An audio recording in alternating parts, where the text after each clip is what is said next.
vexing me. And it's killing me. Oh Lord, please will you help me? We're dying, right here at home. Right here, right now. Right here, yeah. We're fighting. Please will you help me? We're dying. Right here at home. Right here at home. Right now. Good evening and welcome to this week's edition of KInky Konvrsations. I am this sexy 6-footer. This is Feel Low Key, birthday boy in the house. I did have a birthday yesterday. Turned 42. So, how was your weekend this weekend? Phil, how was it? Well, no, the past week. Well, actually, we did. We had the 4th. We had the Chosen Few picnic. So enjoyed the Chosen Few picnic. Went out there and grilled. Had a canopy out there. Danced on some house music. A lot of people out there paid a lot of money to go out to them tents. And then the next day, we took the kids to the park and played some basketball. Grilled again. So yeah, I guess this weekend was a little different here. How about yourself? I had an awesome weekend. We had our community cookout on 4th of July, and we serviced and had fun with over 200 kids. And we fed about almost 400 people. We had a really great time. We had bounce houses, music, everything. And the whole theme of it was family. So it was more of like an old time cookout, old school. It was families from all over, and it was just our part of giving back. We had an ice cream truck. We rented an ice cream truck. The fire trucks and stuff came out and everything. So I had a ball. Okay. Well, we do have some in-studio guests. We have Quo. What's up, man? Going on, Quo? How you doing now? I'm good. How you feeling? Just want to. I got my stuff upside down. There you go. That's better. That's Quo right there. What's up? All right. What brings you to the show today, Quo? Well, I got a call early this morning, just from a good friend, and wanted me to come out and talk about what was going on with all this violence, and just touch on the killings and different things that have been happening throughout the country. Really. Yeah, I hear you. Addressing the violence, man. I hear you. We also have the lovely Toya, as always. Hello. We might have a couple of other studio guests come in at the last minute. But yeah, we're stopping the show today. We're not really gonna get a little dirty, kinky, talk about relationships. We're actually gonna talk about this world we live in today, what we're dealing with. We had a couple of tough incidences that have happened over this past couple of days that kind of got people shook up, devastated, and people in emotions. And before we actually get more into that, I just want to say, as a people, we can get pretty petty out here. Mm-hmm. We get pretty petty with each other. We get in beefs and quarrels with people over a little or nothing. And you ruin relationships, families, and eventually some of the stuff ends up with violence and even gun violence. And you're shooting someone over some really stupid, petty stuff. And it just needs to stop. It's even with social media. And I did want to make this social media comment as far as like people in these groups, they take them so serious and they go back and they mouth off to other people, and you try to create more enemies than you do friends. And social media is supposed to be trying to network and create friends, not destroy people and create enemies. So just want to say that, if you're in a social group that you don't like, that's not fitting to you, then just leave peacefully and go do your own, or go to a group that does fit you. You don't have to badmouth other people, other groups, and all that kind of stuff like that. Everything doesn't fit me. If I have a group that talks about travel and my rules is talking about travel, it's not right for you to come in and talk about a topic of gang violence tonight or gun violence. It's not right for you to talk about dating if my rules of my group is travel.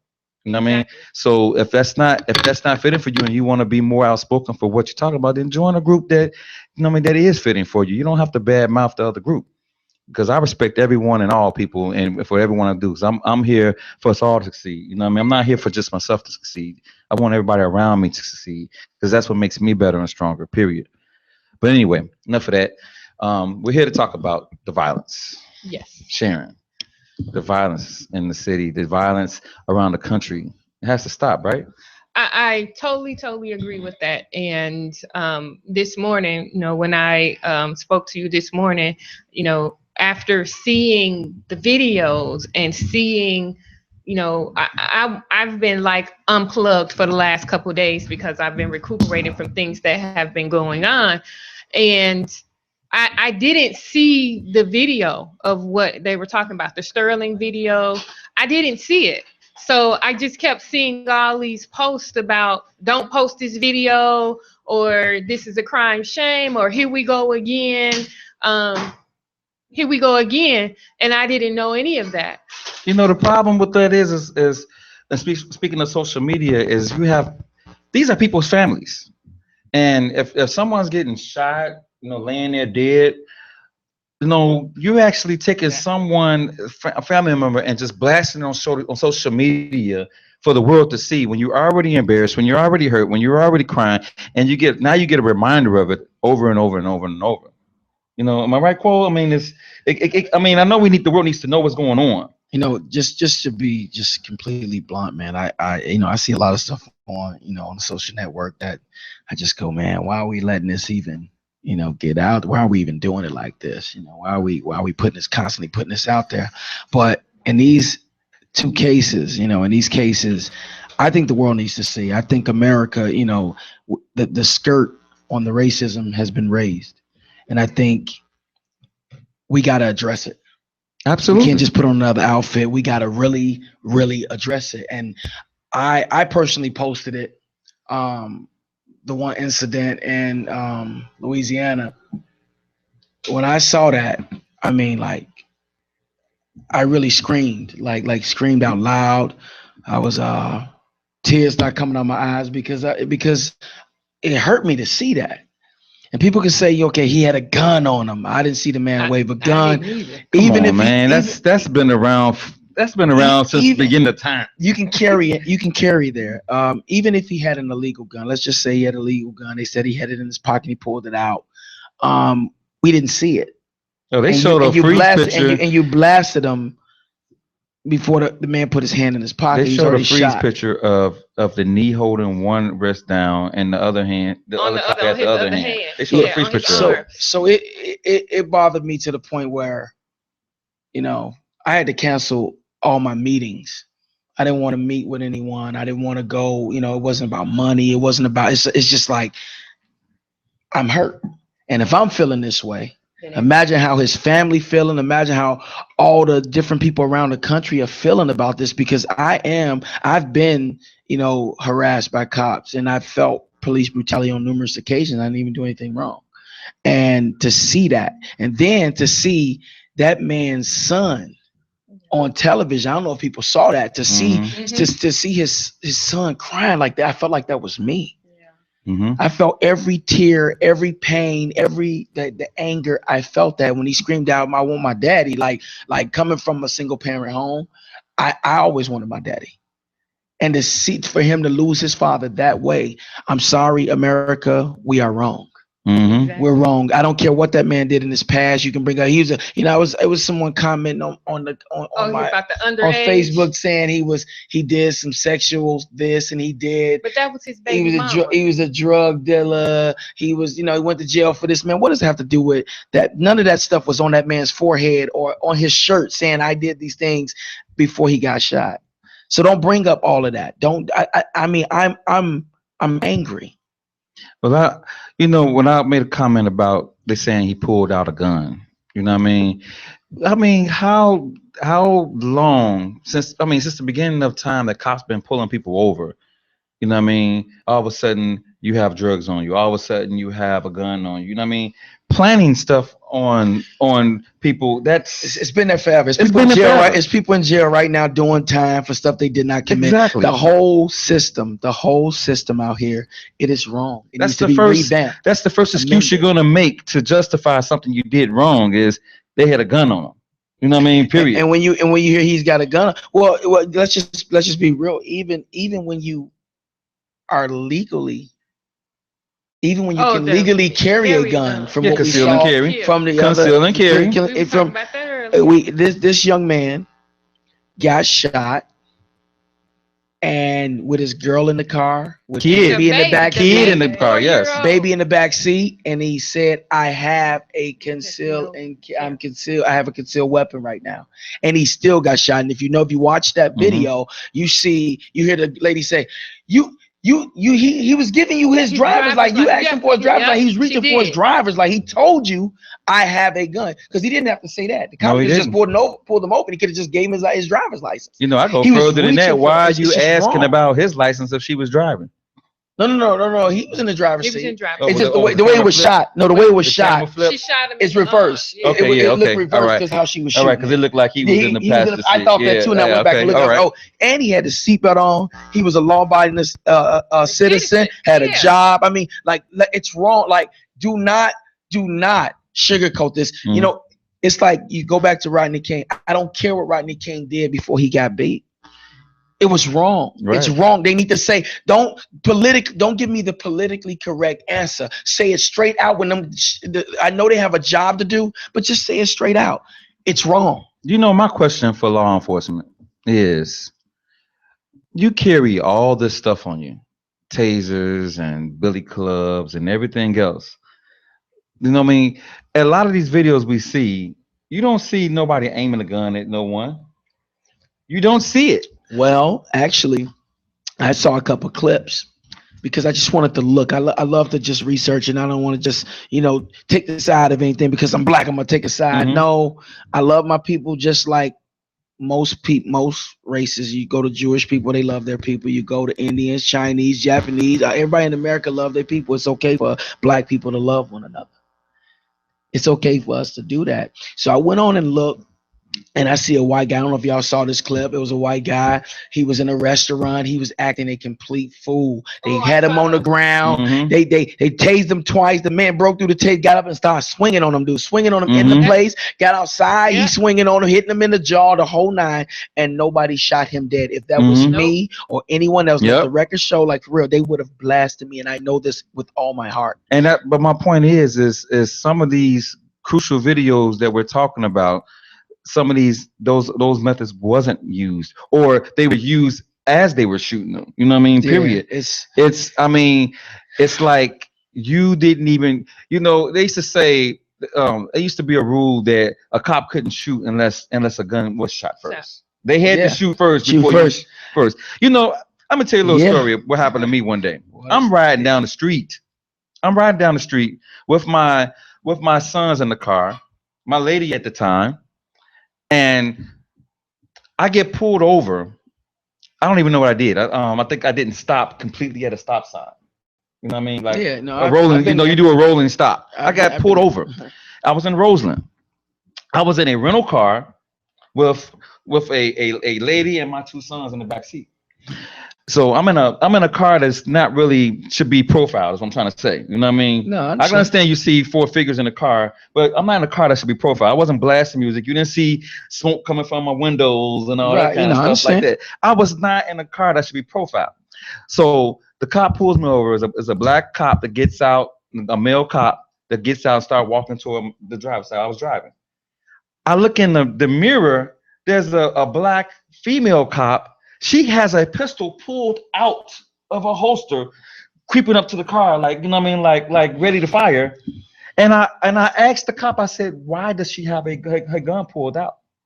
I said, why? Do you know where? I said, I know exactly where I'm at. I grew up in Roseland. I know exactly where I'm at. I pulled over. I follow all the rules. You don't see no smoke, no music blasting or whatever like that. You have came up to my window.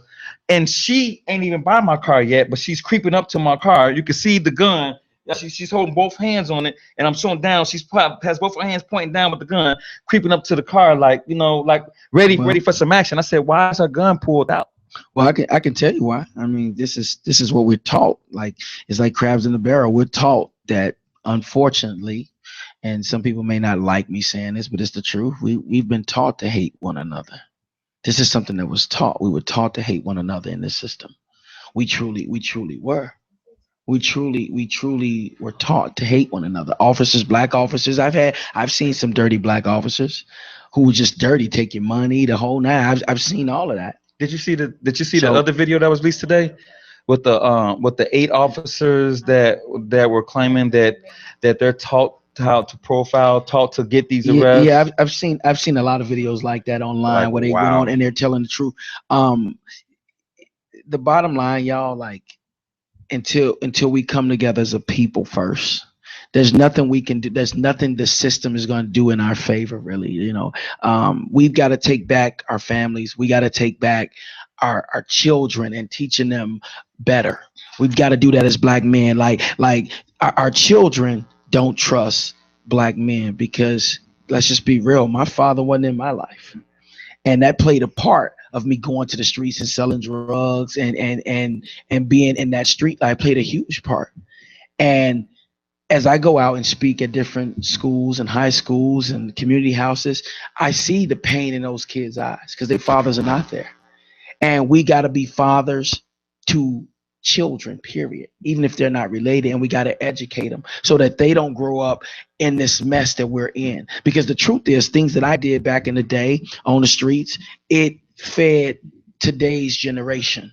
And that's why when I go to these different places, I apologize for the things that I've done in these streets and got it the way it is. I apologize. And brothers that are in jail, they need to be reaching out. If they're not, they need to be reaching out to their kids, letting their kids, they let the kids know that they love them, and apologize, and let the mothers know that they apologize for the mess that we created. Because the kids weren't born in these last, they weren't just born and all of a sudden they just want to be violent. It's what they see. So Cole, I totally get what you just said. And I'm gonna make this comment because I know it's been something else that's been going on through social media today.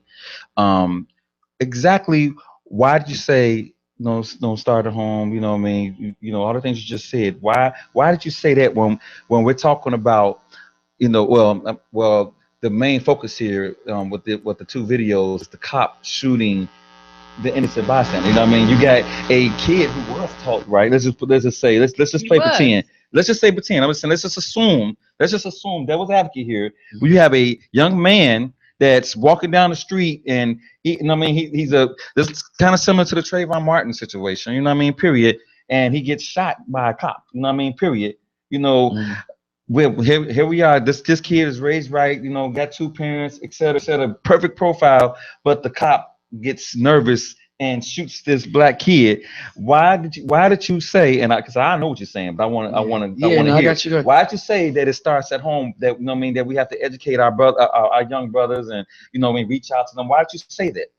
Well, for a couple of reasons. I mean, we got once we educate our kids. Once our kids are educated with, look out for this, look out for that, be cautious of this, because that's what other people teach their kids. They teaching them like right from wrong, and instilling, hey, don't let nobody do this to you. Don't let someone just break you down. Don't let them neglect you. It's a law. It's laws, and knowing the laws, like to know your laws. Like if our kids know law, if they know like the police can't just do this to you, or in the Trayvon Martin case, that guy talking about he's making a citizen's arrest. Like, hold on, bro.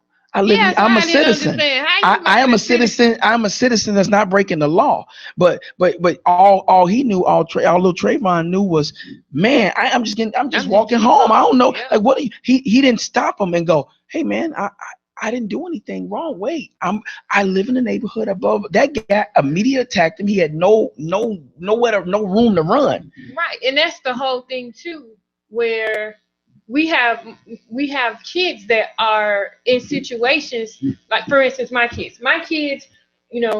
I've been born and raised on the West Side. Right. So, but my kids know nothing about the West Side. They know nothing about well, somebody come up to you and say such and such, how are you going to react? Or, because my kids have lived in a suburban life. They've been sheltered to be away from those things. And I think that's one of the things that a lot of young kids that have good parents like us, and all of us have kids, we know what's the good and the bad and what's going on in these situations. So we're teaching our kids to do those things. I know from a woman's perspective, I wouldn't know how to teach my son about, if a police officer comes up to you and you're driving a car, always keep your hands on the steering wheel, comply, make sure, because as a mom, that would be one thing that I'm worried about. I'm going to say something that no one is saying. Once again, playing devil's advocate here like that, period. But it kind of relates a little bit to what you just said and a little bit to what you just said. Sometimes we could think we know so much. We know our rights and all that kind of stuff that we're mouthing off to the officers. 100%. I'm just saying we're mouthing off to them. Yeah, I'm not doing nothing wrong, Mr. Officer. I'm just sitting here selling tapes. I'm just sitting here trying to drive to work. Yeah. Maybe I'm speeding. I'm just trying to go to work. Can you give me my ticket? Let me go. I know my rights. But we're mouthing off to the officer. And I'm just saying, I'm only saying this, and I'm not justifying. I promise you, I'm not justifying no one getting shot. But I am saying, as far as educating, because you talked about educating our people, and I told you I know your point. We're educating our people. Just because we're educated in knowing our rights, our rights when officers stop us, because we're talking about officers shooting, innocent people, or people they shouldn't be shooting, should I say? But when our mouths could get us in trouble with that too. 100%. Like at the end, if you want to just cut it straight down, straight to the ground, the foundation of it, we black. And how America sees black people, and this is the truth. And if we as a people don't say it, if other people don't say it, the truth is they see color first. Yes, you see color first, just like you see beauty first. If you see a girl you like, you're not going, oh, I wonder if she's so smart. And you don't know her, you're going, oh, she looks a certain way. And in America, this is the truth, and we've got to accept it. When you think of a black person, whether he's in a suit, whether he's dressed hip hop, whether he's in shorts and cleaned up nice and nice and beautiful, you still see a black person. Mm-hmm. And officers, there's young officers out there who have never really been around black people, and this is just the truth, that have never really been around black people. They went to the grade school with white people, they went to high school with white people, they went to college with white people, and then they get to the police academy, and there's a few black people, but it's still predominantly white. And when you've never been around black people, all you know is what you see on TV, and the media is going to pump that to you a certain way. Mm-hmm. So now when you come across this young black dude in the community driving his girl on his way to work with his baby in the back, and he says, wait, freeze, don't move. Freeze, don't move. I'm just going to work. What you talking about? So what I got to conceal and carry on me? That has nothing to do with you pulling this gun out on me and stopping me. Okay, a tail light, broken tail. Okay, give me a ticket for the tail light. Give me a license ticket. But why and you keep pulling your gun out in the first place? See, because your skin, you ever heard the saying, my skin is my sin? Yeah. I'm sorry. People may not want to hear this, but this is the truth. People see first. We see, unless we're all blind and we can't see, then you would have to judge it on the conversation and the communication with one another. That's what I'm saying about, because even people don't want to say it. Everyone want to fight for justice, want to crucify the cops, etc., like that. But nobody want to talk about the responsibility and the education of ourselves on how to handle ourselves. Okay, I get pulled over unjustly. Okay, you pulled your gun out on me, but I'm snapping off on this cop. You know what I mean? Period. Because I know my rights. I'm not truly complying. Let's speak like Sandra Bland. Totally unjust what happened to her, but she was mouthing off like crazy the whole time. But let's be honest. At the end of the day, this is years. People say, don't talk about, why y'all talking about slavery? Why y'all talking about what happened during the civil rights? I've heard this from different people that live on the Gold Coast, live in Lincoln Park, live in different areas. I've heard them say this, and I said, well, we hurt. When you hurt, you can either not talk about something, let it build up, which some people do, or you can vent your way. People are angry. So if you pull me over, I live downtown. So if I'm on my way home and I get pulled over downtown, I did nothing wrong. I know I was doing the speed limit. I know I signaled. I did everything in the world. I'm personally going to say to that officer, hey, officer, why'd you pull me over? Absolutely. I'm going to say that. And the truth is, if he's going to do something to hurt me, he's going to do it anyway. Like, this is the truth, because how he sees me is he's black. First thing you pull over, he's black. That's the truth. So no matter what I say or do, truly say or do, they're gonna see my skin first. Well, because that's if it was a white that's guy with sometimes, this, if it was but other times we can actually say things that makes it go longer. I am one. Of course, I am one agree. person. I agree with I that. agree with I you. agree If I with get fair. I pulled agree with over that. unjust, I'm looking at the cop the same way. You know what I mean? Period. You know, I may be light skinned and color and all that kind of stuff like that, but they see But me you as still 100% black. Yeah. Period. Right. And if I'm pulled over unjustly, I look at the cop too. But as you said, especially in this day and age where people are getting shot like crazy and stuff like that, You nervous? you have a scared? certain level that you need to check yourself and just kind of, you got to feel the moment. That's all I'm trying to say. You want to talk about educating our kids on getting pulled over, educating other brothers on getting a cop questioning you and stuff like that. Yeah, we know our rights, and we absolutely should not be feeling violated. And you pulling a gun on me and all that kind of stuff like that. But we also got to have some type of knowledge of respect, because what these cops really want, just to be honest with you, is to feel power. And we're saying, what we're really saying to them is you can't have this power over me. You know what I mean? Period. You're gonna have to shoot me dead before I give you this power over me for that moment. And I'm just saying, for that moment, give that cop that power for that moment, because that's your life. I'm just saying, it's your life. Well, we could deal with the other stuff after you left them. You can file a report on them or whatever. I agree with you saying. I agree with what you're saying and what you mean by that. I truly believe teaching our kids where I was going personally. I was saying how we teach our kids, like, to be respectful. To be respectful for everyone, even if you don't like them, even if they don't agree with you, even if that's the stuff that I'm talking about, teaching them that. So when an officer do come up to you like that, you know how to feel the moment, like you said, and you know the vibe and how to carry yourself. But you still, you cannot control. We can educate our kids.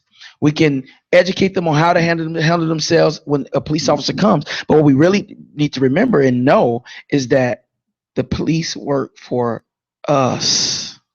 We pay the taxes. We pay their salary. They work for us. So they're supposed to serve and protect us. But we know that's not happening. So now it's this. So now it's this. Writing down some badge numbers. Really going down to the department. And you don't stop. And you keep coming at them until you get justice. That's my point.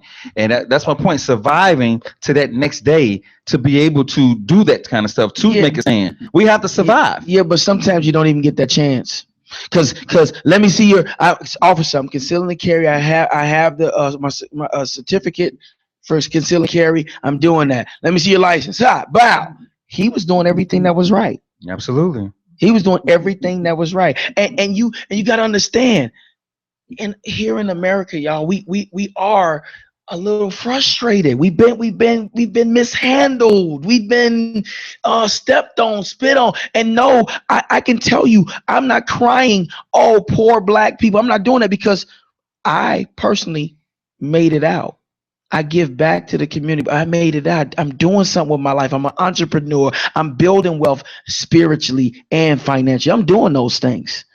I'm actually doing them. And we all have to come together. We can talk about what the police are doing all day. We can talk about it all night till we blue in the face. But once we unify how Jewish people do it, and I can say this because I have Jewish people in my family. I'm around Jewish people. I have a business that does a lot of business with Jewish families. So I see the unity that they have. Something that I mentioned, I just came from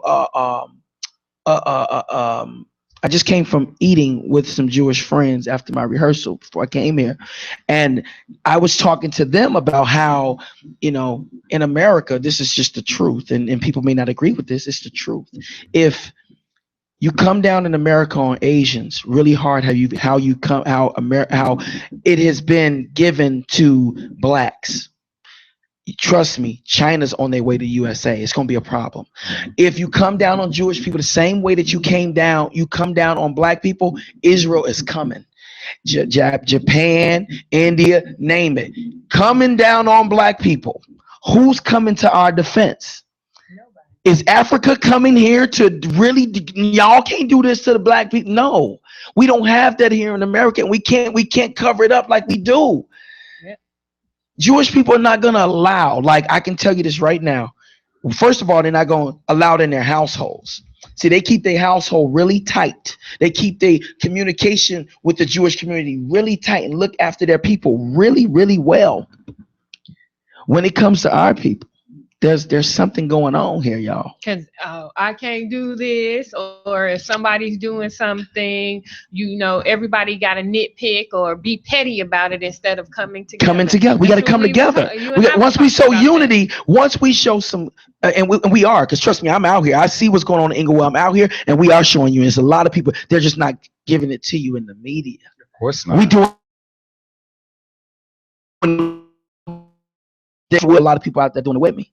So you get this online a lot. Why are black people protesting when an officer or somebody white do something to a black person, but when a black person does something to another black person, they not out there protesting? Well, we are.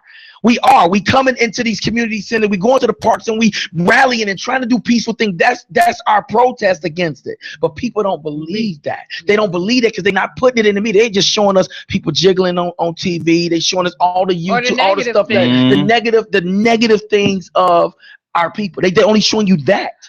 Just like Phil was just saying a little while ago, Black Lives Matter rally in Dallas. Was it Dallas? Where the police officer was shot. They didn't make that like a big deal. Like, see, that you're doing this and you protest this. And I'm like, really? They're two separate issues, man.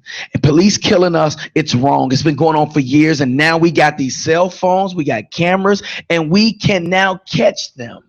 We can truly catch them now. Before, you know how many times this has been done, bro? Like, do we really think before the whole camera phone thing? Do we really think this wasn't happening before this? Come on, this is always. That's what I started out saying. There's a lot of stuff always been going on. I was listening to the radio this morning. I don't know what show I was listening to, and they had a senator on there that was saying how this isn't something that's new. The protesting and talking about police brutality and whatever, and he brought up the same point that you did, that back in the 80s, I think, when they were saying that NWA did F the police, and they were talking about then how they were doing an emblem for police brutality and what was going on in the community. Then they were saying, Rodney King, it was all going on before that, but then what just so happened, somebody had a video and videotape Rodney King. Now we fast forwarded to today times, we got everybody got a camera. Everybody turning it on. And if y'all, so you can't escape from it. You know what the truth is, y'all. Let's just really go back. Forget the cameras. They were lynching people straight out in your face with their whole family outside, looking at people hanging from trees. We need no cameras. We had eyes. They were doing it blatantly, straight up, straight down. And now they trying to go around it. What you saying that memorial, that mural that's on the wall somewhere? At Ravens. Is it where they got the lynching, the picture of the man lynching? You talking about Emmett Till? No, it was a black lady here saw it. It's a mural that's on the wall. Oh, and it was all the. I know what you're talking about. It was the picture of the when they lynched the black dude. It was when they lynched the black people from the tree, and then they put it in a mural in Chicago, and people would love that mural. They just, it's been up for years. Yeah, it's been up for years. And then a very intelligent black lady, she kept saying, I seen this somewhere before. And that's where it came from. And she went on Facebook hidden and racism pulled the sign up on Facebook. All over America. And that mural has been up for years. And then I think now they're having an issue about it. If I'm not mistaken, they were the person who put it up, he's racist. And when he asked him why he put it up, he was like, I just wanted to do something. But it's been up there for years, and people didn't realize it until now. This country was built on hatred and racism, and America. We don't want to admit it because we got cell phones and technology now. Like, oh no, that can't be. No, it's not like that. No, it's not like that because you live in a very nice neighborhood. But mark my words, if this continues, and as we've seen, it's going to get downtown. It's going to get in Lincoln Park. It's going to get in Highland Park, Glencoe, Winnetka. It's going to get in all those places. If we do not. I have an opinion about that, but I'm going to get to that later. Integrate.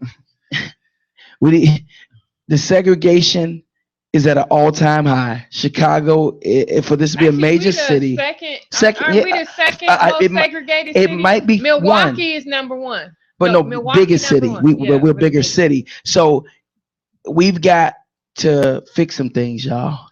If we don't, the police killings are going to continue because they're not used to being around blacks and not used to being around, that's what it is. It's going to keep happening. I had a partner today who made a post on Facebook, and he made an interesting comment. And he said that the reason why a lot of cops are targeting blacks is because they don't respect us. And it's because they don't respect us because we don't even respect ourselves. So his comment was based off of the violence, the gun violence, the way we treat ourselves, the way we attack, beat up, and sell drugs to our own kind, and living this high show off lifestyle, et cetera, et cetera. We're not showing respect to our own brothers and sisters. So they said, so he was just saying that, like, kind of similar to what you were saying a little bit earlier, is we need to show respect to ourselves, and to be able to demand respect from the man. I know where you're coming from with that. At the end of the day, we are all human. We all make mistakes. Nobody on this earth is perfect. I don't care what race you are. We can say that all day, but the truth is that is what we show. We do show that. We show that with the twerking videos. We show that with the. But hold on a second. Hold on. We do show that. But let me. I can get my computer right now. I can go on my phone right now and show you where white people are doing it too. I understand. Where they are talking about the minority. You talk about the fight. The fight for them.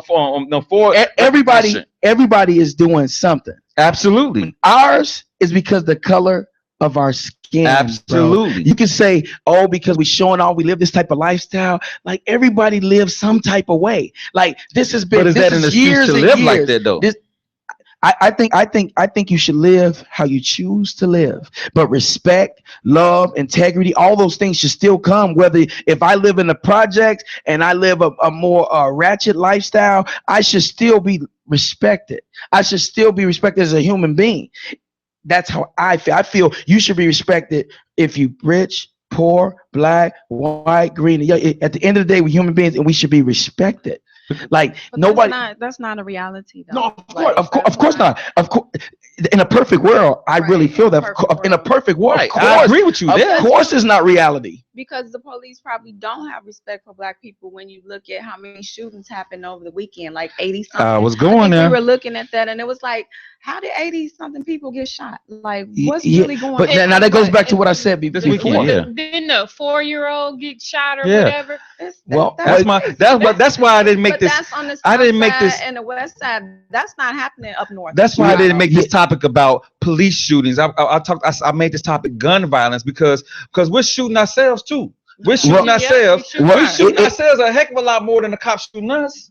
If we talking about, see, it for me it's two separate issues. There's one issue within the black community we know we should not be doing, and we're making ourselves, and we giving this perception. And then there's the police, how others view us, how they treat us, how the police have been treating us. And then you can also throw this into the equation. You really can. Like, you could say, well, there's a lot of wealthy black people. There's a lot of celebrities who make a very big impact on the black community. And if they stepped out and said, hey, y'all, I love y'all. For instance, and I always use this person because everybody wears his shoes. He was just an icon. And I always use this. And this is not a diss to Michael Jordan or anything like that. But I'm going to say this, and this is my understanding. If Michael Jordan decided at 11 o'clock today, 11 p.m., I'm going to do a press conference, everybody, trust me, around the world would stop what they doing to listen to what Michael Jordan had to say about violence. Mm-hmm. If Michael Jordan said, y'all made me, y'all gave me a lot of love, and we've done some great things together, but I want to say this to all the black people in Chicago and all over the world. We need to stop this violence to each other. I want y'all to know I love y'all. I want to let y'all know that I care. And then say, I'm going to release a no more violence or non-violence Jordan edition, and proceeds are going to go to different community houses to bring back arts, to bring back all the things that you know that Black people love. We love music, we love art, we love being creative, bringing those things back to the community houses and to the schools. And he said the money's going to go to that. I want y'all to know I love y'all. Do y'all know that people are going to listen? And then you got Jay-Z doing it, and Beyonce and Rihanna and the Quos and you guys and the people. And now we're forming, getting back the Black community. And we can say that's in a perfect world. We can say it's going to have to happen. It's going to have to happen, or we're going to continue to keep dying the way we dying. And both ways, police doing it. Meanwhile, while we're talking about all that, because first of all, our people are selfish. As a whole, we're selfish. You know what I mean? I'm not speaking of everybody, because you have some very charitable people out here, but I'm speaking as a whole, we're selfish. Now, period. When you say Black, you mean Black people? Black people, we're selfish. We're selfish with each other. We're jealous of what others got. We want to take what other people's got. We want to put people down, hold them down, etc. Let me ask you something. Not to interrupt, but I want to ask you something on that. I want to ask something. Do you think that that's something we were born with, or do you think that was something that was designed? It doesn't matter, because the bottom line is that whatever we inherited from, we don't have to stay there. Of course not. We choose to stay there. People but when know hope is petty, lost, and they choose to be. But now hope is lost, though. But see, those things, a lot of that stuff happened, and it was done like in the 50s and 60s when they put heroin out there in the community. That stuff, like once you do it, all of us are guilty of this in our life. At least I'll speak for myself. I've done things in my life that I wish I never did, but I did it. But I made a choice. I saw that I had choices. It was your choice. I had a choice to go, man, I could do this. I can go be a busboy at the East Bank Club. I can go wait with man. I can go speak at this school. I choices. But when you're broken, when you're broken, let's talk about broke. We're not talking about people like that feel like, man, I got everything going for me. Everything is in my favor, man. I just feel like, wow, I feel great. I feel like things are happening. We talking about people who are broken, man. Let's talk about the people who are broken and hurt and feel like they don't have like they don't have nothing. How do you get them to believe that they can live downtown and have a nice condo, or that they can own? How do you get them to believe that when hope is lost? Exactly. Hope is gone. It's lost. It's lost. And the only way we gonna get it back is by talking about it and actions of, let me get out here in the community. Let me get I know they're saying it ain't doing nothing. You going out speaking to these kids is not doing it. Yes, it is. They need to see my face. I got to keep going back. I can't be a weekend daddy. That guy that comes every 3 months. I go back. And I go back and I go back. It's like working the muscle. You want this muscle to be ripped up, you're going to go to the gym, you're going to eat right, and you're going to work that muscle. It don't happen in one day. It's not going to happen in one day. If it took us 300 years to get free for real, that's what it took. We got to really fight, bro. But it starts at home. Yeah, but that starts at home. But it's that too. That's in the power. You can listen to Michael Jordan, Jesse Jackson, any LeBron James, whoever. It starts at home. I agree. It starts at home. We can make excuses all we want. It starts at home. What you letting your child listen to, what you letting them go outside and do, who you letting them hang around with, the focus that they have, all this stuff. People say, oh, that stuff shouldn't matter, but it all matters. It all matters. Period. Can I ask you something? This is not directly to you. I'm just asking a question. So let me see. Before my success, before success, when I was selling drugs to pregnant women, Black women, when I was selling to my relatives, when I was actually doing those things, right? Are you going to judge me and hold that against me forever? Or are you going to say, I forgive you, brother? I have one better for you. Make it so the love. Are you gonna show me love? Are you gonna show me love through my trials and tribulations? Or are you gonna show me love through my trials and tribulations?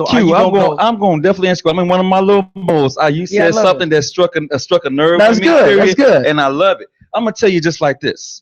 And I'm hoping everybody out there listens to what I'm gonna say on this, because I feel very passionate about this. Number one, No, you are not to be judged for the rest of your life. You know what I mean? Exactly. Whatever you did in your past is what your past. Right. But the problem that we have out here with our children and our youth is that that's what they're thinking. I'm gonna be forgiven. I can go out and do this for a little while, and then you know what I mean, I could be forgiven for it later, you know, etc. like that. I don't have to go to school. Let me go to school later in life. Let me go on strip on this pole. Let me go sell some drugs for a little while because you know what? I know such and such that he got up and he's successful now. He sold drugs for a little while. Now he got him a car, got him a house, and he's doing something in the community now.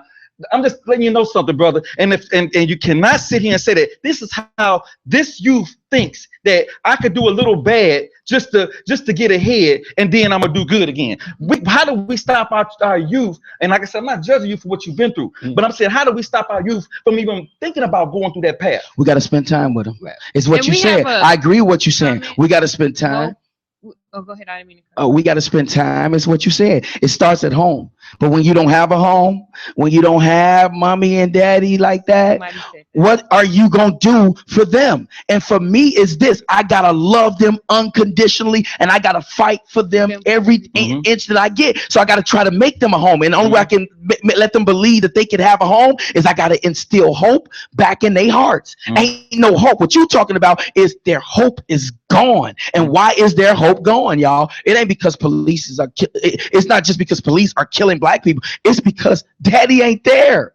They feel lost, feel like they ain't gotten it. And I've talked to these kids, heard it out of their mouths. When I'm in these, they talking to me.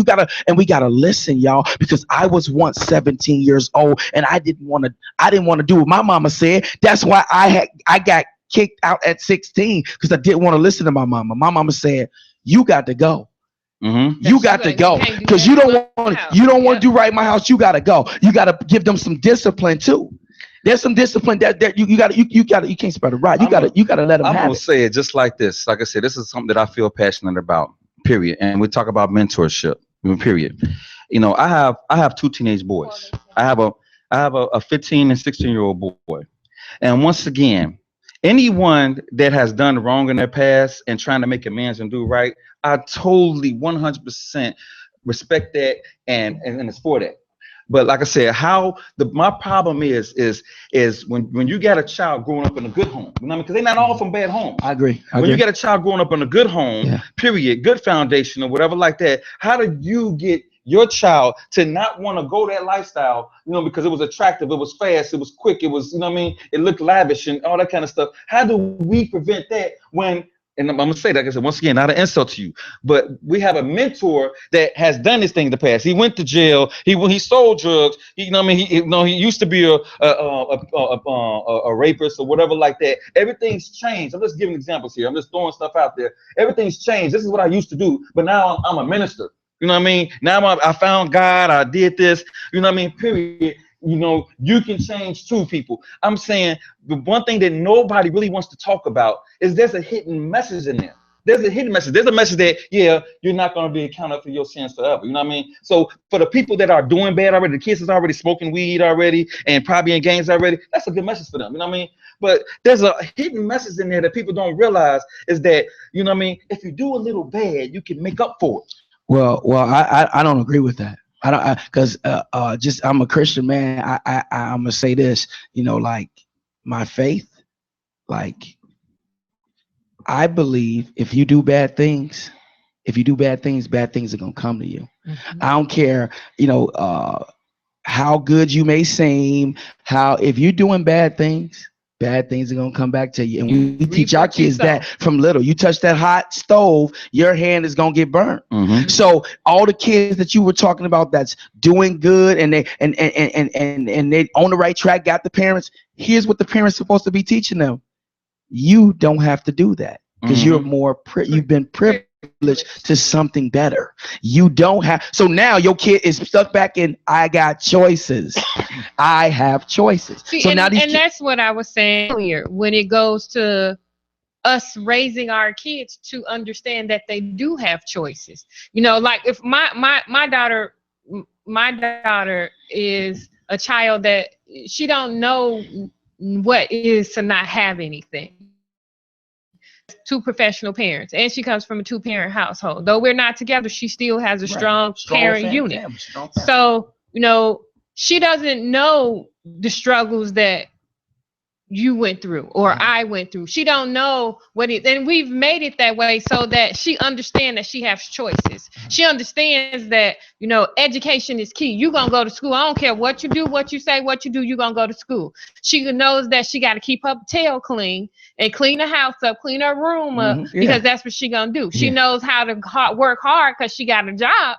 But that's what we've instilled in her, because I don't want her to turn out to be like some of the chicks I see out on the street. I want her to understand and know what her worth is. Know that she's a worthy woman, that she's a queen, so that when she does meet a man that comes into her life, she has had an example of her dad, her uncles, her everyone that's been in her family that has showed her this ain't what you want. You want somebody that's better than this. And I'm going to show you the blueprint. And I'm going to give you a blueprint of what you need to do and how you need to act. That sounds like education right there. How a man should be, or what a man should be in your life. That's right. I mean, that sounds like hope. Sounds like education. Now, here I want to touch on what you said earlier, and I totally dig this, man.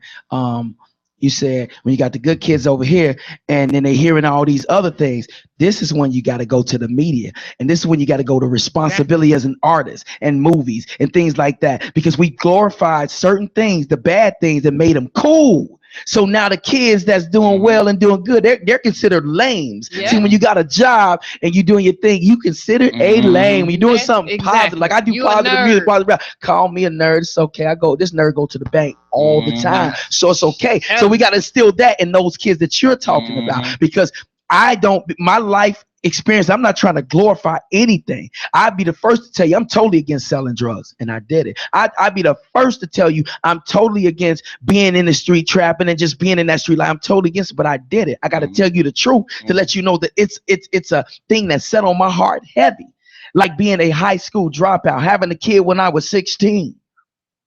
You know, I got to share that story so that these kids don't do it. And these kids over here don't do it. I'm speaking to everybody. Exactly. And if your kids don't know the difference between fake and real, that's your fault. You didn't teach that. And that goes for anybody out there listening. We got to teach them that being positive is the real swag. Walking around as a man and as a woman the right way, that's the real swag. Well, right now we're gonna take a little quick break. We on IntellectualRadio.com, on KInky Konversations. You can dial in at 708-223-8953. Joining this conversation, we're talking about gun violence, and we were just talking about really things about at the home, starting at the home. But we're gonna get more into this gun violence when we get back from break. So, please tune in.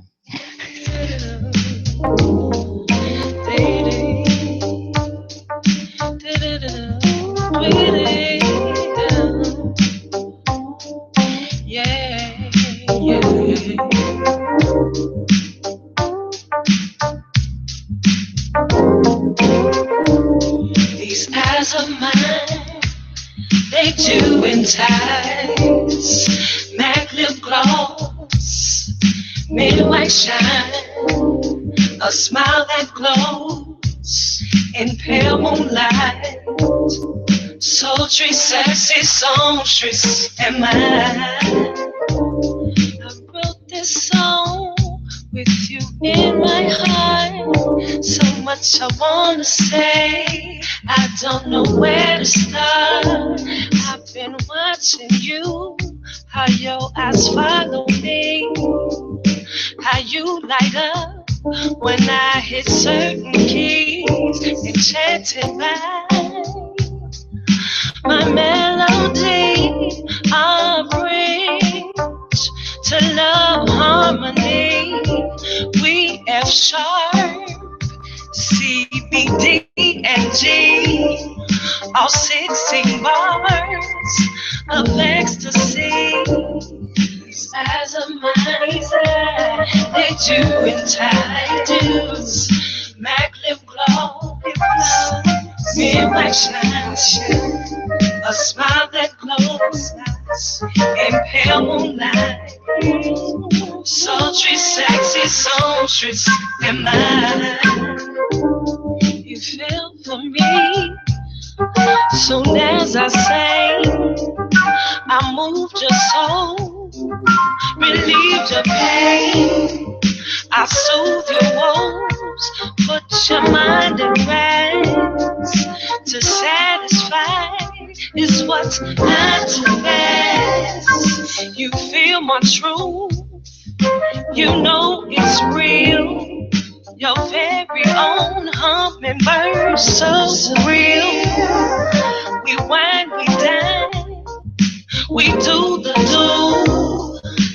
Afterwards, I sing to you. These eyes of mine, they do it tight. Mac lip glow, feel like shine. A smile that glows in pale moonlight. Sultry, sexy, songstress, and mine. You ain't my groupie, no. You're my lover, man. You feel it's your duty to be my number one fan. I say you ain't my groupie, you ain't. You're my lover, man. You feel it's your duty to be my number one fan. Yeah. These eyes of mine, they do it tight. Mac the ball, in my shine, a smile that glows, in pale moonlight. Sultry, sexy, songstress, and mine.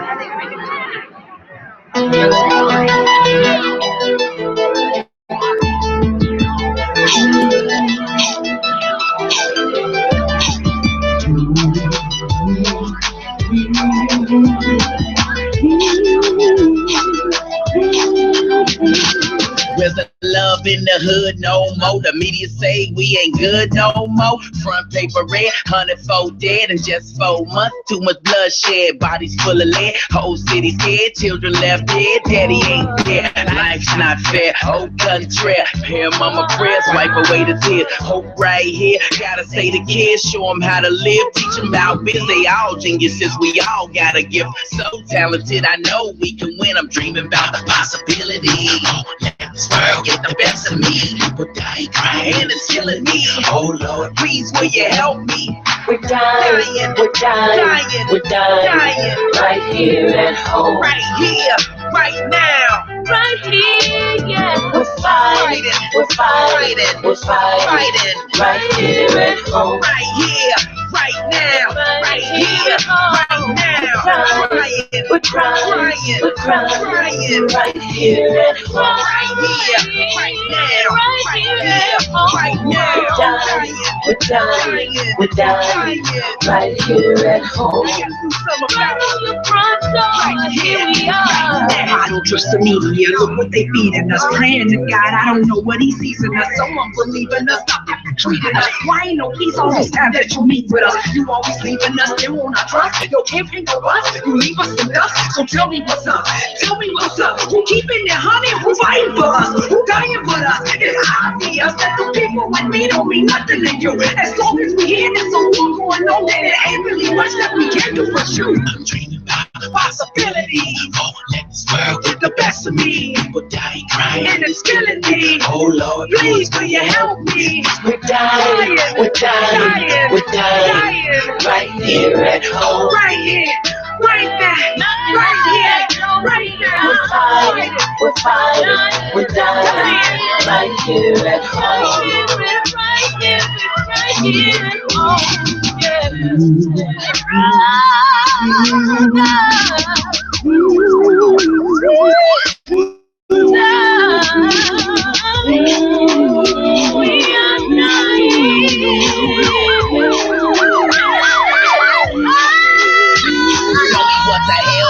fighting for.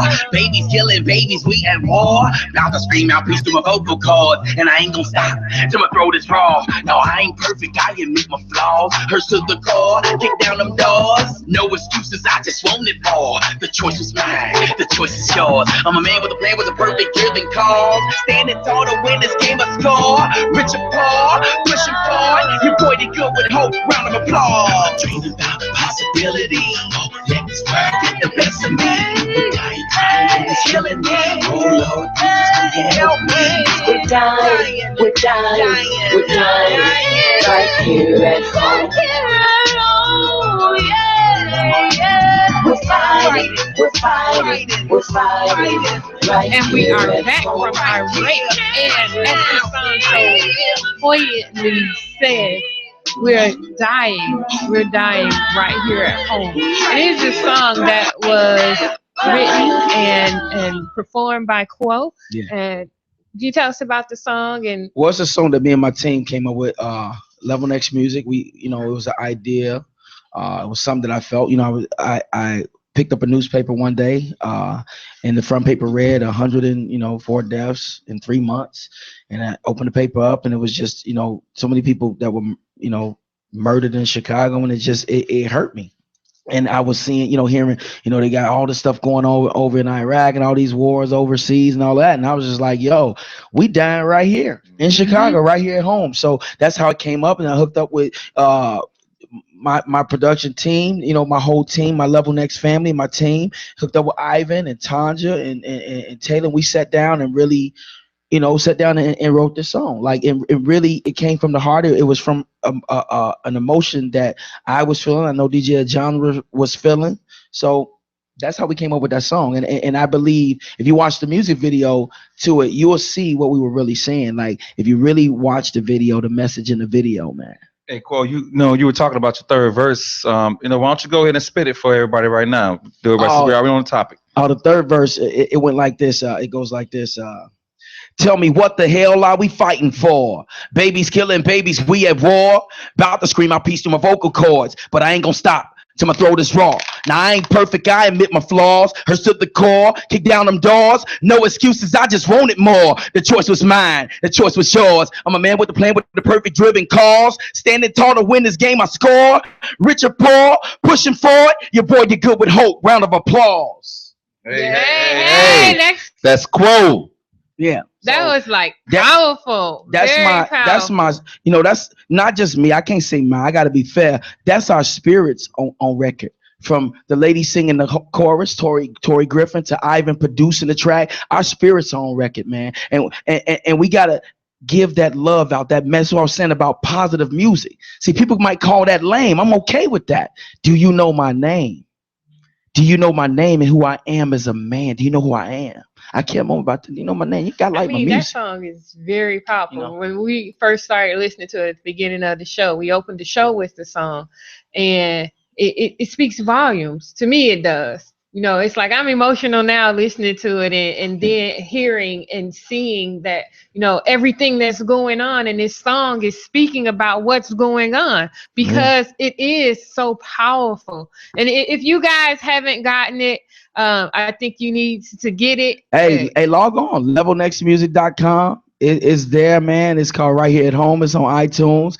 Get it and spread the word on it because I'm trying. I am personally trying to make a difference. My team is trying to make a difference. We're trying to mentor. We're trying to uplift the spirits of the people. And this is not a trend for us. If you check my record and go down the record of it, I've been doing this for a while. It's not a trend. This is not a trend. I'm gonna be like this till I hit the dirt. I'm gonna give my people love and give the people, the citizens of Chicago love till I die. That's real. Not a trend. So we don't get back into a conversation. I know off the air, we were having a conversation, and Phil started the conversation, and you were having a conversation that was real powerful, and I just wanted us to bring that on air so that the people can understand what we're talking about, because off air we're having these deep conversations and these intellectual conversations. So I want to bring that what we were talking about off air onto the air. So Phil, could you kind of I'm gonna say this. This is just my opinion. This is not a quote from any analysts or anything like that. This is just me kind of recognizing things that's going around us because that's kind of what I do.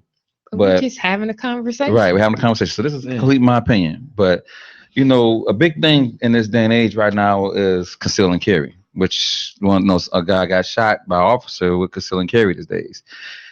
So now it's a big thing. Everybody, get the gun card and get this conceal and carry, and you're carrying this gun. Yeah. You're carrying this gun on you. Why are we really carrying this gun on us? I mean, what is the real reason why we're bearing this arm, especially in a time and society where gun violence in Chicago, gun violence is huge right now. Yeah. I just want to know before I even say the rest of what I have to say. I'm just wondering why do we want to carry these guns? Well, for me, I would want to carry, to protect my family's investment, which is me. And I know for a fact that, the way society is and the way Chicago is right now, people will do something to take what you have. Mm-hmm. When we talked about that earlier, we'll do something to take what you have. Me personally, I also think about things like the incident that happened in Orlando. I don't just think about a black kid or a black man that's going to come up and do something to me and take from me. That's not my first thought. I be thinking about everything like, man, is somebody just going to just open fire right here downtown because they don't like whatever. Mm-hmm. Right. And hurt me. Me personally, I would want to defend my family's investment, and it's me, the future of my children, and the future of hope in our communities. It's me, so I want to protect that. I believe in the Second Amendment. I kind of wrap my head around the scenario of. Okay, because I actually have a gun card, and I'll be talking about going to get my conceal and carry too. Just be honest with you. So I'm not speaking of just everybody else. I'm including myself in on this too. I'm thinking of a scenario. What would make me pull my gun? I got a conceal and carry. What would make me just pull my gun out on you? You know what I mean? The guy comes up to me, he's talking mess, harassing my girl or whatever like that. Now, I'm like, look, I'm carrying. You know what I mean? No, okay, he walks. I don't think that's it. I don't think I would do that. I got a mouthpiece on me. I wouldn't even do it then. I'd just be like, look, man. You right, my wife is hot. Mm-hmm. I would say this to that person. You right, man. She is hot, but brother, I don't want to disrespect. But my point ain't what I'm saying. My point is what is a scenario? We have a conceal and carry. What is the scenario that makes me pull that gun out? I think for me, if somebody was about to harm my person, if somebody was about to try to take me out, like kill me, mm-hmm. like truly kill me, like knife coming at me, I got my baby with me, and they coming at me violently and finna try to kill me, man. I would have like a knife coming at me trying to kill me. Because I'm trying to say is this is my kind of point with that is that at the point where you feel you need to pull out a gun, they probably got a gun out on you already. Well, if they do, you in that situation. You're pointing a gun at me. I got to conceal and carry. So I got to reach for this sucker. You know what I mean? I got to reach for this sucker, but you got a gun pointing at me. You know what I mean? Period. And I'm just saying this for a number of reasons. Number one, you know what I mean? We got this gun. It's our right to carry our arm and all that kind of stuff like that. But by the time we pull this thing out, you know what I mean? We are already showing an initiation to react to this person who can shoot us back. Number one. Right. Number two, the big picture. We're talking about cops killing, we're going to say our black folks, you know what I mean? Because we know they're killing other people too, you know what I mean? But we're particularly talking about black folks. And that's the point I'm coming here, Sharon. It's a real point. We're arming all of us with guns and saying conceal and carry, etc. like that. So what I'm trying to say is it kind of like I don't have to plant a gun on you no more. Right. I don't have to plant a gun anymore. You carrying a gun on you. Now I could just shoot you because you got a gun. Yeah, but when they look up your history and they see you have a conceal and carry, that you're registered with the state, they gonna have a real problem on that. How? They don't have a real problem now. The real problem now, I got educated family members. What you're saying, Phil, let me go ahead, Sharon. Let me go on what you're saying, because I get what you're saying. I lived in Arizona before I moved back home, and they gun crazy down there. You 18 years old, you can get you a gun, mm-hmm. And that's where I first learned to go to the gun range and do whatever. My husband is in the military. When he first came back, over from overseas, he had his he had his gun holster, everything on and everything down there. And like you said, because of his skin color, they thought he was a thug. Now he's a highly decorated military man in civilian clothes because he had to take his uniform off when he came out the airport. They thought he a thug. And here he is licensed to carry a gun. He can carry a gun. He's black. But his skin color. He's black. And that's the truth. And even there, just with us there, we actually, what ended up happening is we got pulled over for ticket, whatever. And they asked him, hey, do you have a weapon on you? Whatever. He was like, yeah, you're right. I right, whatever. Now, this leads to what we were talking about off the air with the dude with the concealed carry license, and you done got shot for a tail light being out. When you're reaching for your license, and he telling you, I have a weapon on me. How do you shoot a person when they're complying to what you are saying? Again, that police officer, he's not hearing anything. He sees first. And his first interaction with that guy when he got up to the car. He didn't even see the gun though. No, but his first, but the gun to him. Told him he had one. But the gun to him was his skin. No matter how we slice it, what those officers saw was skin color. Because if you go back to the gentleman that got murdered in Louisiana, in Baton Rouge, you would find that the owner of the store said he was the nicest guy. Yeah, I loved him. I loved him being out here. Never had a problem protected with my him. store. He didn't let people turn up out there. He didn't let people. Never had any altercations out there. No, nothing. He loved them. He said it straight out. So, but that and he was a different nationality. Yes. So and because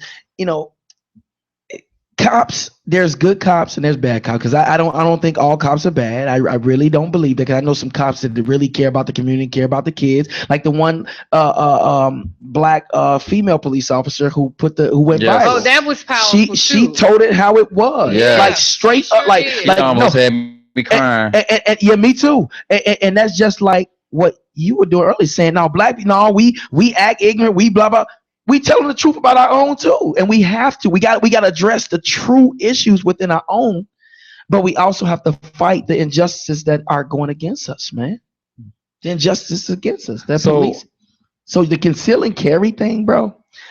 I think you got to use you're supposed to be a good person with arms.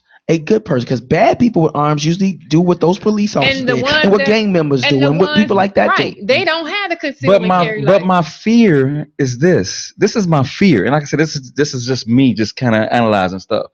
Is you're giving an excuse to shoot. This person has a gun. You know what I mean? I didn't check the credentials yet. You know what I mean? It's like having a beacon on you to say, you know what I mean? I don't like the color of the skin. You know what I mean? I don't like the way you're looking. You're not looking right. There are people that say that they're trying to get rid of us. You know what I mean? Period. Do you believe in evil spirits, man? Absolutely. So I want to say this. I believe that those officers had evil spirits for what they did. That's what I really believe. Absolutely. They are terrible. And we can't control another man's spirit. Absolutely. So if they gonna come at you, they gonna come at, and nothing we can do. You gotta face it if that's how it's gonna be. That's how it's gonna go. We cannot change another person's spirit or heart. We just can't. Just like within the black community, if there's people in the black community that don't want to change and don't want to try to do better and be better, we can't force them. So how do we?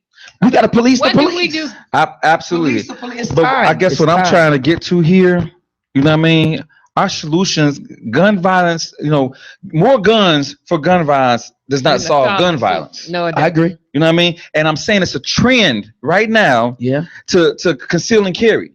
And all I'm trying to say is that gun violence is not, like you just said yourself. And I'm gonna say the same thing for me. And this is why I have never owned a gun ever in my life. You know what I mean? If I'm in a situation and I feel in jeopardy, I'm gonna use my gun. You know what I mean? Period. I'm gonna take you out before you take me out. You know, period. And I feel you, Cole, you probably gonna feel the same way. If you feel somebody's about to come after you, like you said, you're gonna protect your investment. And all I'm trying to say is we can't solve violence with more violence. We can't solve gun problems with more guns. It's our right to bear arms to protect ourselves. But we really adding fuel to the fire is what I'm trying to say. And people don't see that. You know what I mean? You're just doing what you feel is your right. Absolutely. But it's adding fuel to the fire, brother. It is. Point blank. So let me ask you a question. So there's no gun. You have no gun. And you with your wife. This your wife? Is this your wife right here?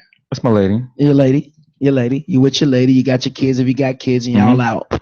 Y'all walking down the street. Y'all having a good time. Y'all on Lakeshore Drive, and then all of a sudden, people come up and just smack her right in the face. Why should you fight them? Because they was just violent to her. Violence, you being violent toward them is just violent toward them. Why be violent? Why not just go like this? It's okay, baby. Let's go. Why not just do that? You know, Cole, that as you talked about beginning of time, we talked about a lot of things that have been going on since the beginning of time. Stuff like that has happened since the beginning of time. There are people that have gotten seriously hurt off stuff like that. There are people who survive things like that. Once again, if I got a gun on me in that situation, somebody may get hurt. You know what I mean? Period. Somebody getting shot. For smacking my lady in the head, I done pulled my gun out. I got to conceal and carry. You done lost your mind. You know, period. I got so pissed off because I am very protective of what's mine. Right, and that lady over there is mine. Right. So therefore, I got to conceal and carry. I may tend to use that. So, and they may, check this out, off of what you said, they may have just been joking around, playing around, you know what I mean? Wasn't even going to go no further than that, you know what I mean? Maybe they was about to try to rape her, or maybe they were just cracking a joke. But guess what? It just got them shot because you just violated my So now let's go back. Let's take those same kid that did the swing. If we would have got him earlier and taught him, educated him on right is right, wrong is wrong, brother, there's hope, there's options for you, he won't even think to swing at a woman like Absolutely. That. He won't even think it. Absolutely. For me, I'm going to keep it as real as I can. I'm going to protect my family. I'm going to protect myself. I'm going to go with love first. Love. And I do mean that there's a responsibility. So if I had to conceal and carry, I'm going to let you know, and you approach me in that same scenario, I'm going to say, brother, man, why'd you do that, man? You don't do that, man. Like that's disrespectful. And then I'm going to be smart. And you might not, some people may not believe this, but I'm going to go 911. Hey, I just got assaulted, blah, blah, blah, blah, blah, blah. And I have to. I have to. But if he has a gun, I'm going to bite his throat. I'm going to take his head off. I'm going to do whatever it takes to protect my family out of love for my family. Seriously. But you still see what I'm saying. Hold on. But check this out. Okay, how would you do it? Check this out. But I'm saying my man, me, like I got to be real with this. I'm going to try to give you love and go, hey, I don't think that's a good man. Why'd you do that? And I'm going to make that call. But they keep coming. I've got to see. God gave us something called discernment. Yes. Discernment. Yes. And he also gave us something called free will. So y'all got free will. Y'all had a choice not to touch my wife. Y'all had a choice not to do these things. And I have a choice to defend. And if you take me to court, I guarantee you, because I've been educated enough on good lawyers.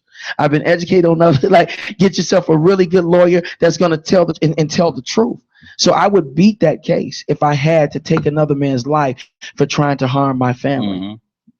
That's the truth. That is the complete truth. So breaking news right now. Dallas. They're having a protest up there. They got 11 officers shot. Three were killed. That is so sad to me, man. Like it's serious out here. That breaks my heart. 4 are dead. Now 4. 4 are dead. Just went to 4. That breaks my heart, and it. But Cole, you know what? Remember I told you it was something I was gonna say toward the end of the show. Man, we're talking about how do we fix this? How do we solve this? And there's only one way that can be truly solved, and that's the officials. You know what I mean? Us, like you said, to do it the legal way. The officials, the people taking responsibility and reinforcing that from a legal standpoint. Yes. But guess what? Guess what may happen before it gets there?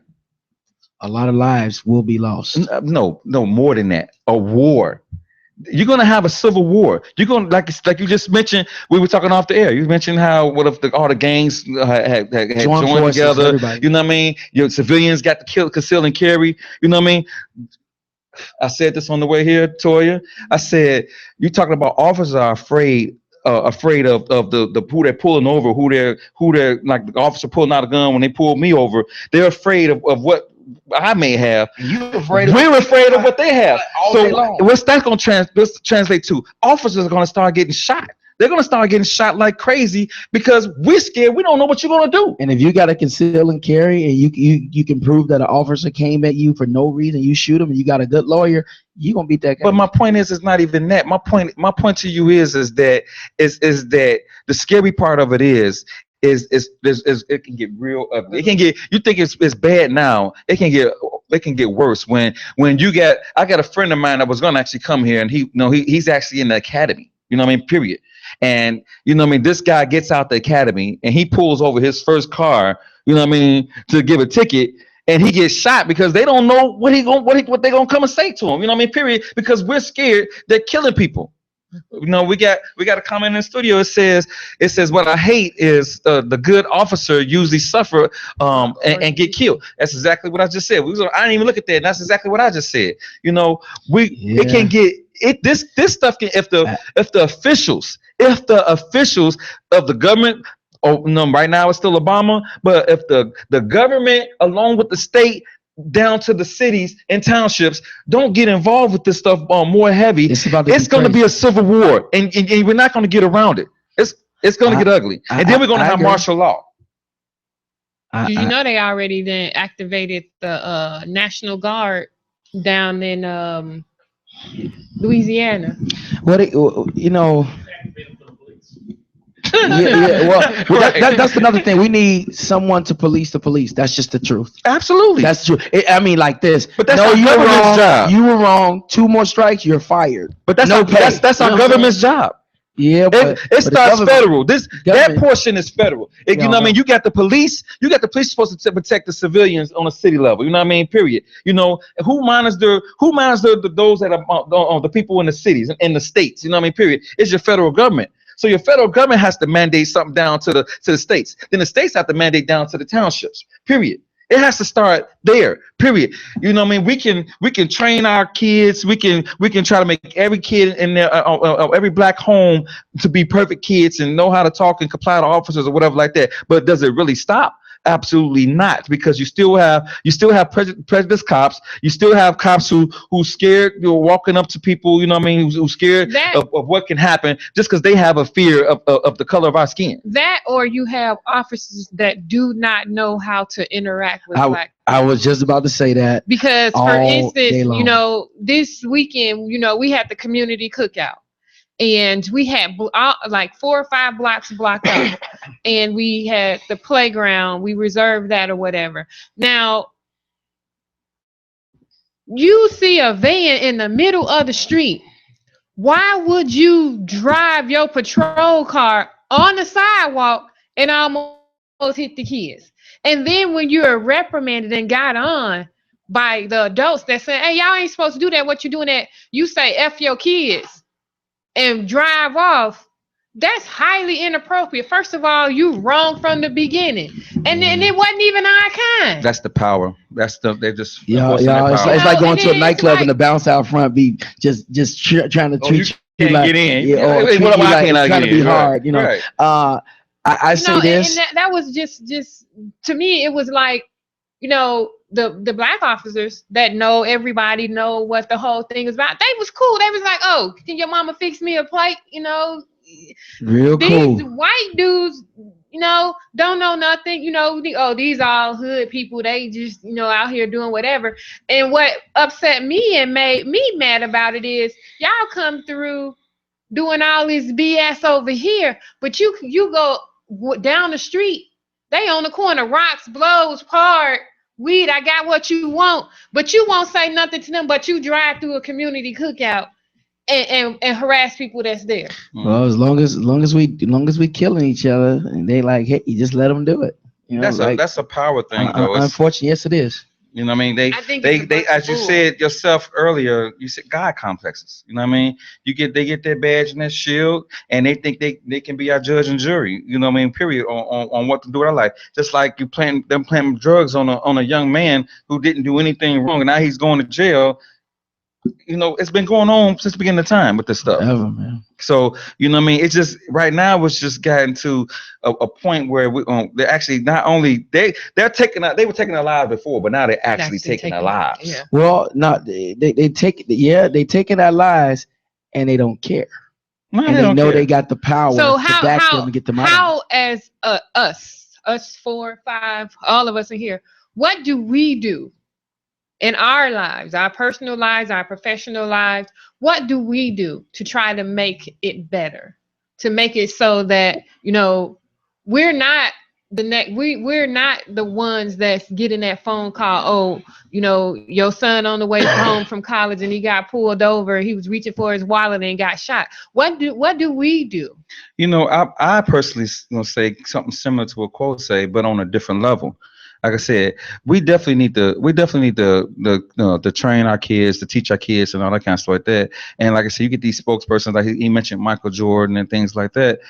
I understand it. That's cool. But the only way we're going to get a more balance, a more accountability of these officers is through our government, through Elected officials, someone else. So maybe those spokespeople, those bigger names like Oprah Winfrey or whatever like that, maybe those people needs to put pressure on the government. On like we had a black president. I mean, good Lord, maybe we need to get more pressure on the government to put more pressure on the state, to put more pressure on the city. Well, something else that could actually happen too, and I'm just throwing this out there, like we can raise our kids that you need to go to school and to college and get in there and get into politics, so you can change all this madness and this messed up stuff that's going on. Training like imagine just black people just train their kids to get in to become politicians, good politicians. But then we still crossing our fingers, hoping they make it there. No, but you can make it there. Well, Obama was the president. With the violence, you mean like if they make it there, like nobody take them out? But we believe in they would make it.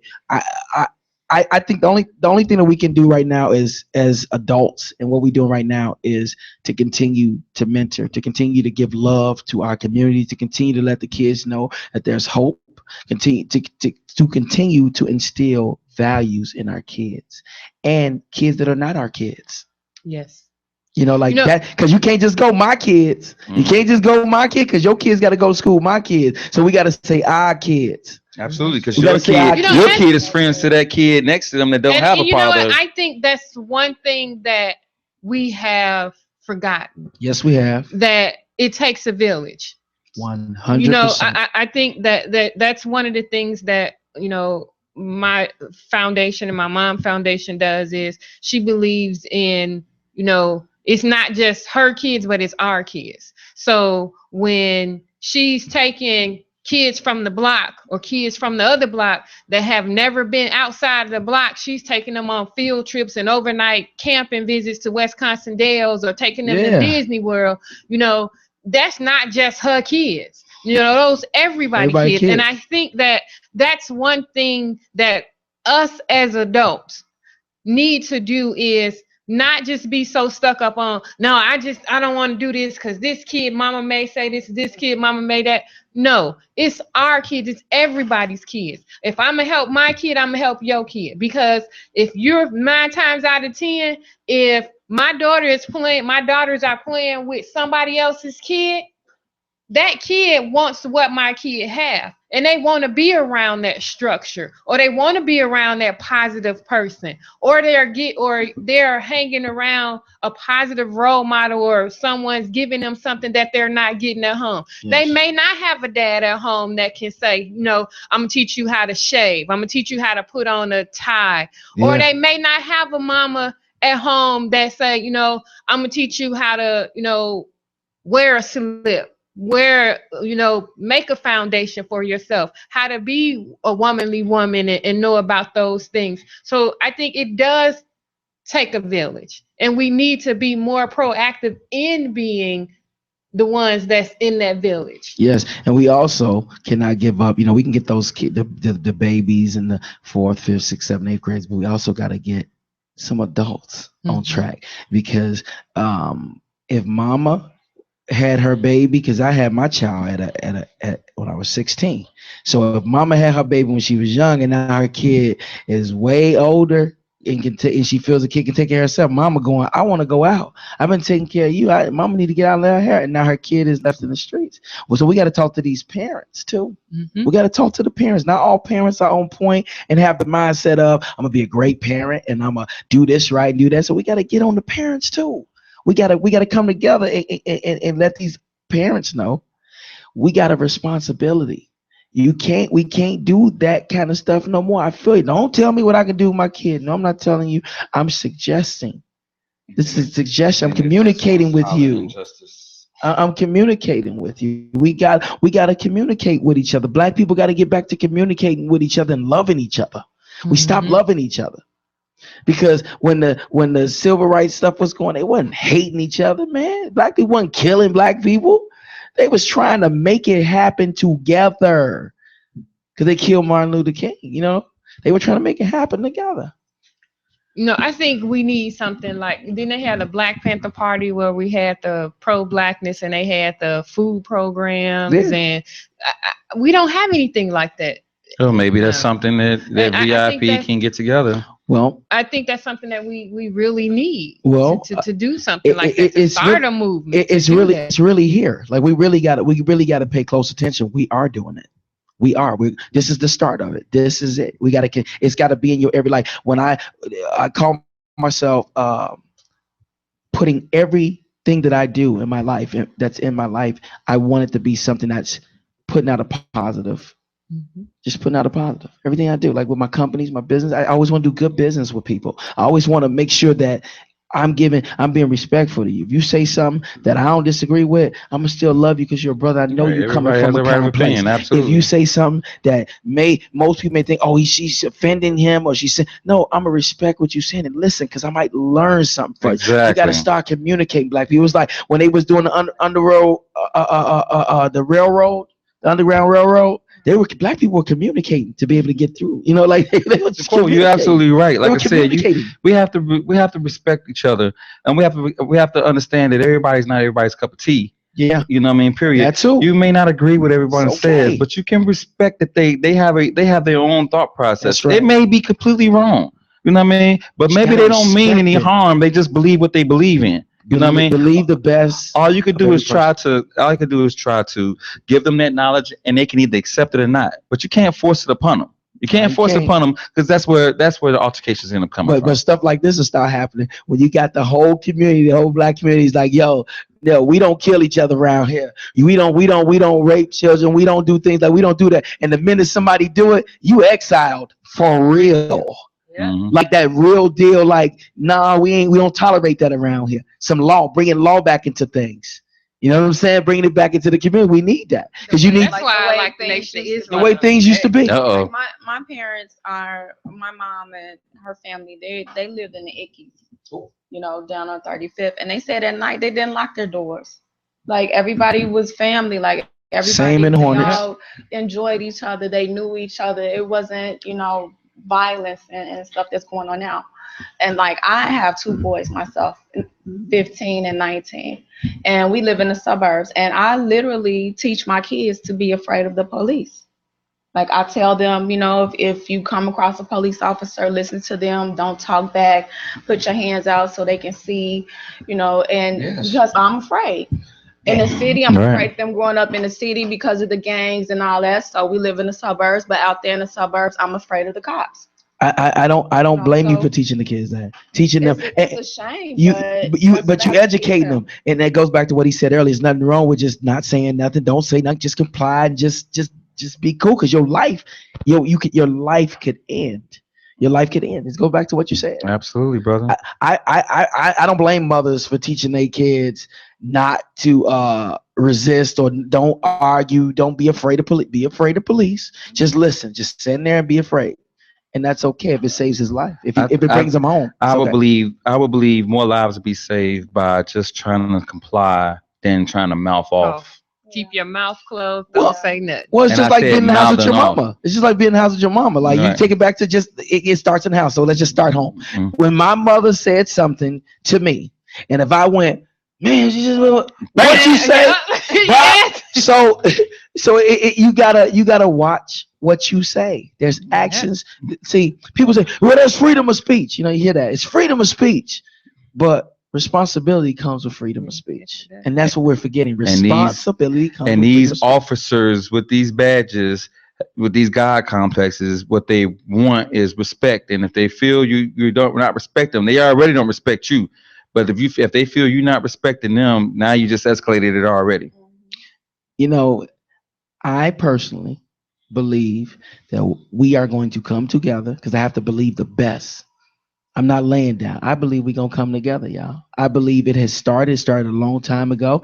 And now that in America, and I say it strongly, America dress is completely up.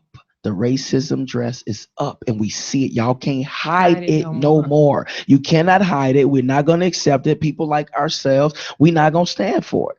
And how, well, okay, you're not standing for what you going to do. Well, we talking to our children. We bringing Black people together. We doing community outreach. We doing mentorship. If you're into church or if you're a Muslim, we bringing peace and love or whatever that thing may be. That's what we doing. And we got to keep doing that because the truth is, if you can change laws and all that, and you know you doing it in favor of just certain people, your soul and your spirit and your children, you may not see it. It may be just your kids, that person that just against Black people, that his kids suffer. They suffer greatly. So we can't sit around and worry about if they're gonna change the laws. We can't do that. Translation: keep Trump from being president. But look, we had a nice time on Quo. We really appreciate your input on this show. Thank you. And of course, the lovely Toya. We'll say, it's still my birthday. Happy birthday. We are having a VIP Cancer Bash at Ravens on Saturday the 9th, rooftop. So hopefully you guys can come out and say happy birthday with me. Hey, buy me a drink. But just come on up there. There is a $10 cover charge. So I really hope to see you guys there. It is a mature crowd, 30 and up. So don't come there under 30 and you might not get in. But we're gonna definitely have a ball. Most of you guys have seen me in action. I'm gonna try to get it in and turn it up. But we appreciate you all tuning in to KInky Konversations. I am the sexy 6-footer Shereen. And we end And I feel low key. and we end our session tonight with Quo's song. I think that is a very powerful song. It speaks volume and just need to listen to it. We're gonna end the show with listening to this song as we go out. See you guys. We're crying right here at home.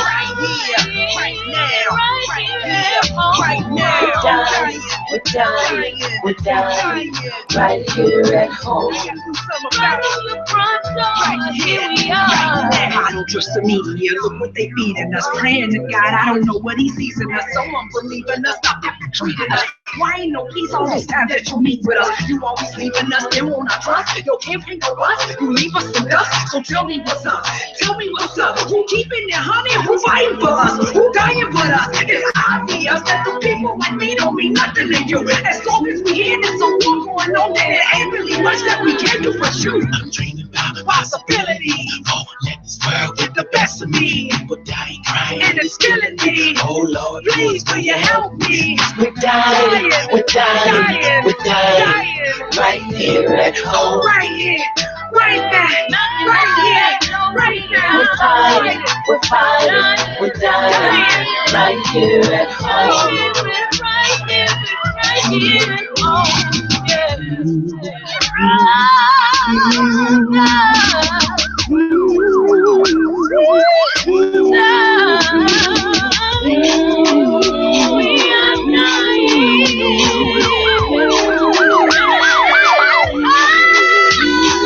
What the hell are we fighting for? Babies killing killing babies, we at war. Now to scream out through my vocal cords, and I ain't gonna stop till my throat is raw. No, I ain't perfect, I admit my flaws. Hurts to the core, kick down them doors. No excuses, I just want it all. The choice is mine, the choice is yours. I'm a man with a plan, with a perfect driven cause. Standing tall to win this game, a score. Rich and poor, pushing forward. Your boy did good with hope, round of applause. Dreaming about possibility. Let this world get the best of me. It's killing me. Oh Lord, help me. We're dying, we're dying, we're dying. Right here at home. We're fighting, we're fighting, we're fighting. Right here at home. Right here, right now. Right here, right now. Right here, right now. We're dying, we're dying, right here at home. Right here.